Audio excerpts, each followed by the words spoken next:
महिलाहरूका लागि 7 प्रदेशमा निशुल्क ब्लू बस सञ्चालन गर्ने बालेन सरकारको घोषणा। 65 सालदेखि यताका सबै नेताको सम्पत्ति छानबिन हुने, भदौ 24 को घटना पनि अनुसन्धान हुने। सरकारले महिलाहरूको सुरक्षित आवागमन सुनिश्चित गर्न देशका 7 प्रदेशमा निशुल्क ब्लू बस सेवा सञ्चालन गर्ने घोषणा गरेको छ। शासकीय सुधार सम्बन्धी 100 बुँदे कार्यसूची सार्वजनिक गर्दै सरकारले पहिलो चरणमा आगामी 100 दिनभित्र कम्तीमा 25 वटा यस्ता बसहरू सञ्चालनमा ल्याउने लक्ष्य राखेको छ। महिलाहरूलाई सार्वजनिक यातायातमा सहज र सुनिश्चित पहुँच पुर्याउने उद्देश्यले यो सेवा सुरु गर्न लागि सरकारले जनाएको छ। त्यस्तै सरकारले 15 दिनभित्र प्रधानमन्त्री तथा मन्त्री परिषदको कार्यालय अन्तर्गत अधिकार सम्पन्न सम्पत्ति छानबिन समिति गठन गर्ने निर्णय गरेको छ।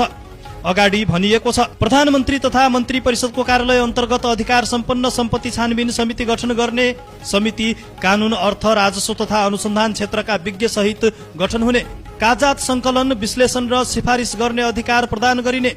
पहिलो चरण विक्रम सम्वत 2062-63 देखि हाल 2082-83 सम्म सार्वजनिक पदमा रहेका राजनीतिक पदाधिकारी तथा उच्च कर्मचारीको सम्पत्ति छानबिन। दोस्रो चरण विक्रम सम्वत 2048 देखि 2061-62 सम्मको अवधि छानबिन प्रमाणमा आधारित र पारदर्शी बनाइने। प्रतिवेदन कार्यान्वयनका लागि सम्बन्धित निकायलाई निर्देशन दिइने। राष्ट्रिय सतर्कता केन्द्रको पुनर्संरचना योजना 30 दिनभित्र तयार गरी कार्यान्वयनमा ल्याइने निर्णय पनि सरकारले गरेको छ। नेपाल राष्ट्र बैंकले 100 दिनभित्र इन्टिग्रेटेड डिजिटल एसेट रजिस्ट्री स्थापना गर्ने, बैंक खाता, डिजिटल वालेट, शेयर लगानी समेटिने, रिक्स डेस्क रेड फ्ल्याग प्रणाली लागू हुने, सन्देहास्पद कारोबार स्वचालित पहिचान गरिने लगायतका घोषणा सरकारले गरेको छ। संयुक्त राष्ट्र संघको भ्रष्टाचार विरुद्धको सन्धि अनुसार 15 दिनभित्र दोस्रो राष्ट्रिय कार्ययोजना जारी गरिने घोषणा पनि सरकारले गरेको छ। आगामी 30 दिनभित्र राष्ट्रिय सदाचार नीति जारी गरिने, सम्बन्धित कानून तर्जुमा र संशोधन प्रक्रिया अघि बढाइने जस्ता निर्णय सरकारले गरेको छ। सरकारले यी निर्णयहरू भ्रष्टाचार नियन्त्रणलाई प्रणालीगत बनाउने दीर्घकालीन सुधारको हिस्सा भएको जनाएको छ।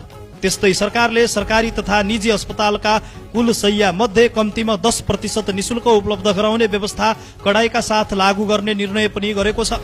यसका लागि फ्री हेल्थ पोर्टल विकास गरी 30 दिनभित्र देशभर लागू गरिनेछ, जसबाट निशुल्क सेवाको रियल टाइम अनुगमन गरिने पनि बताइएको छ।